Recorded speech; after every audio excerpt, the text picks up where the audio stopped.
नमस्कार, स्वागत है आप सभी का एनएफ न्यूज पर। मैं हूं आपके साथ रोहित। ईरान और इजराइल युद्ध के बीच अब भारत के कई हिस्सों में प्रदर्शन हो रहा है और उत्तर प्रदेश के लखनऊ में जुमे की नमाज के बाद मौलाना की अगुवाई में प्रदर्शन हुआ। ट्रंप की और नेतन्याहू की तस्वीरें जलाई गई और उस पर क्रॉस का निशान लगाया गया और कहा गया कि हिंदुस्तान में हम शर्मिंदा हैं। सरकार पर निशाना साधते हुए ये बात कही गई। हालांकि भारत सरकार ने ना ईरान का पक्ष लिया है, ना खुले तौर पर इजराइल का पक्ष लिया है, लेकिन तमाम मौलवी और मौलाना कह रहे हैं कि भारत इजराइल का साथ दे रहा है और ऐसे में इजराइल मासूमों को मार रहा है, जो कि बहुत गलत है। विस्तार से आपको पूरी खबर बताते हैं कि क्या कुछ है और किस तरीके से यह प्रदर्शन हुआ जुमे की नमाज के बाद, और मौलाना कल्बे जवाद ने इस ईरान और इजराइल युद्ध पर क्या कुछ कहा है।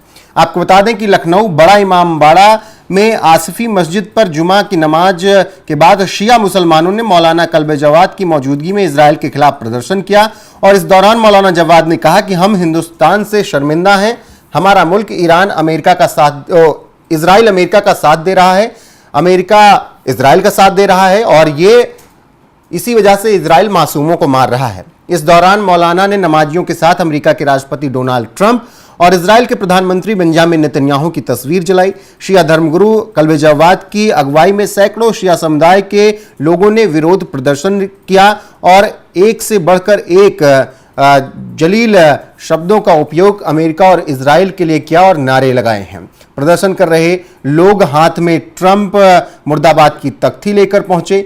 ईरान के supreme leader Ayatollah Ali Khamenei और आई स्टैंड विद ईरान की तख्ती लेकर समर्थन का भी नारा लखनऊ में लगाया गया। प्रदर्शन कर रहे शिया समुदाय के लोगों ने कहा कि हिंदुस्तान समेत पूरी दुनिया का शिया मुसलमान ईरान के समर्थन में खड़ा है। अयातुल्ला अली खामनेई और ईरान के दुश्मनों को हमारा पूरा खुला चैलेंज है। और आपको बता दें कि हमारा देश इजराइल के साथ खड़ा है और ये शर्मिंदगी वाली बात है। ऐसी बात मौलाना कल्बे जवाद ने कही है। उन्होंने कहा कि ये बहुत अफसोस की बात है कि इजराइल जुल्म कर रहा है मासूमों पर और हम उसके साथ खड़े हैं। अपने हिंदुस्तान से हम शर्मिंदा हैं, वो इजराइल का साथ दे रहा है। तो कुछ इस तरीके से मौलाना कल्बे जवाद ने ये बातें कही। आपको बता दें कि मौलाना कल्बे जवाद ने वक्फ संशोधन कानून के वक्त भी कुछ इसी तरीके से सरकार का खूब विरोध किया था। हालांकि भारत सरकार ने ईरान और इजराइल युद्ध में किसी भी तरीके का पक्ष नहीं लिया है और तटस्थ है भारत, और ना वो इजराइल की तरफ है ना वो ईरान की तरफ है, क्योंकि दोनों से भारत की दोस्ती बहुत लंबे वक्त से है। ऐसे में भारत इस युद्ध में किसी भी तरफ से खड़ा नहीं हुआ है। हालांकि मौलाना कल्बे जवाद कह रहे हैं कि भारत इजराइल का साथ दे रहा है और इससे हम शर्मिंदा हैं। और क्या कुछ कहा उन्होंने बयान में, वो सुनिए। तब हमला किया है और बेवकूफ़ बना रहा ट्रम्प। हम चाहते हैं कि मेज पर ले आए ईरान, और वो मेज पर तो बैठा ही हुआ था। जंग में तुमने कुताया उसको, जंग थोपी उसको। अभी बातचीत तो चल रही थी, तब हमला हुआ है। इसका मतलब बातचीत धोखा थी, बातचीत धोखा थी था कि उसको गफलत में रख के, गाफिल में रख के, उसको धोखे में रख के हमला किया जाए। तो ट्रंप बहुत बड़ा बदमाश, बहुत बड़ा धोखेबाज। हिंदुस्तान उसकी तरफ जो है वो झुका हुआ है, उसके सामने सर झुकाए हुए ट्रंप के सामने। धोखा देगा, हिंदुस्तान को ज़बरदस्त नुकसान पहुंचाएगा। ये बहुत बड़ी बेवकूफ़ी होगी ट्रंप का साथ देना या अमेरिका का साथ देना। इसलिए बिल्कुल इसका साथ नहीं देना चाहिए। इसी तरह से इसराइल उसने हमला किया, हमला आवर है, उसकी निंदा क्यों नहीं की जा रही है? निंदा क्यों नहीं की जा रही है? भाई पाकिस्तान ने एटम बम बना लिया, तुमने अमेरिका ने उस पर हमला क्यों नहीं किया? उसके एटॉमिक रिएक्टर पर। इसराइल ने उस पर हमला क्यों नहीं किया एटॉमिक रिएक्टर पर? क्यों नहीं? मुझे बताओ कि हिंदुस्तान के लिए पाकिस्तान ज़्यादा खतरनाक है या ईरान ज़्यादा खतरनाक है? क्यों ज़्यादा खतरनाक है? उसको इजाज़त दे दी गई पाकिस्तान को एटम बम बनाने की, और ये कह रहे हम नहीं बनाएंगे और तुम हमले उस पर कर रहे हो। इसका मतलब यह है कि तुम गुलाम चाहते हो, तुम स्लेव चाहते हो, स्लेव चाहते हो। अमेरिका स्लेव चाहता है, इसराइल पाकिस्तान स्लेव है अमेरिका का, मिस्र स्लेव है, तुर्की स्लेव है। ईरान एक ऐसा है कि जिसने अपना आलम बुलंद कर दिया है और स्लेव बनने का वादा नहीं किया है। लिहाजा इस पर हमला उसका है कि स्लेव कब बनाना चाहते हैं, उसको गुलाम बनाना चाहते हैं। ये पूरी लड़ाई जो है वो आज़ादी की लड़ाई है। ये आज़ादी की लड़ाई है। वो चाहता है स्लेव बनाइए, आज़ादी की लड़ाई लड़ रहा है ईरान। वो स्लेव वो बढ़ तो सकते हैं मगर गुलाम नहीं बन सकते। क्या लगता है मौलाना साहब आप लोग? और दूसरी चीज़ ये है कि जो ईडी ने कहा कि हम हमला उनको शहीद कर देंगे, तो इस हासिल एहतजाज उसी के खिलाफ यहाँ पर है।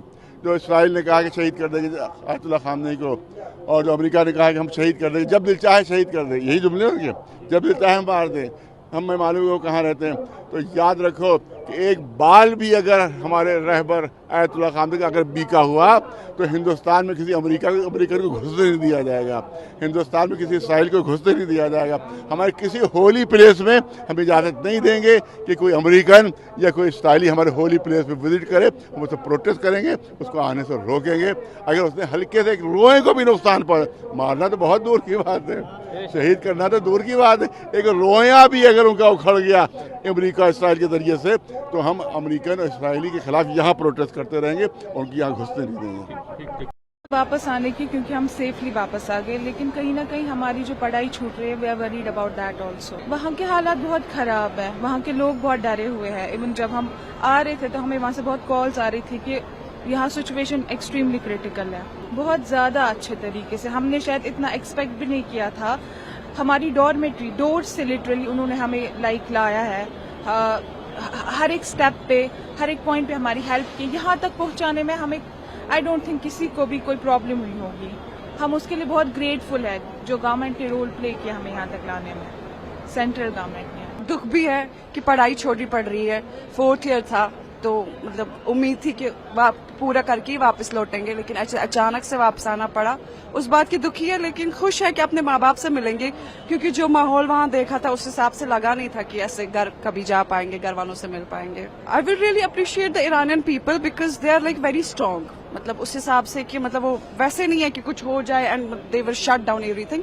उनका जो ईमान एतकाद है बहुत काफी ज्यादा अच्छा है, लाइक काफी, क्योंकि डरे नहीं, सब ठीक रखा, बजाय इसके कि हम चल रहे थे बस इसमें जैसे बम ब्लास्ट हो रहा था या कुछ भी, लेकिन काफी हद तक वो लोग काफी स्टेबल रखना चाहते हैं अपने हालात को। उनकी हॉस्पिटैलिटी बहुत अच्छी है, लाइक वो आए ही एस्कोम से है तो obviously they were trying to make it easy for every person there regarding कि वो ईरानियन है या नॉन ईरानियन है। सो हाँ, आई होप कि वॉर एंड हो जाए और हम वापस चले जाए, क्योंकि हमारी अपनी पढ़ाई कंप्लीट हो जाएगी। Very very thankful to the Indian government whatever they did, like it was so smooth for us, मतलब कोई परेशानी नहीं अभी तक। जस्ट कि अभी हमें थोड़ी सी परेशानी सफर करनी पड़ रही है, क्योंकि इनने हमारे लिए जो कश्मीर के बच्चे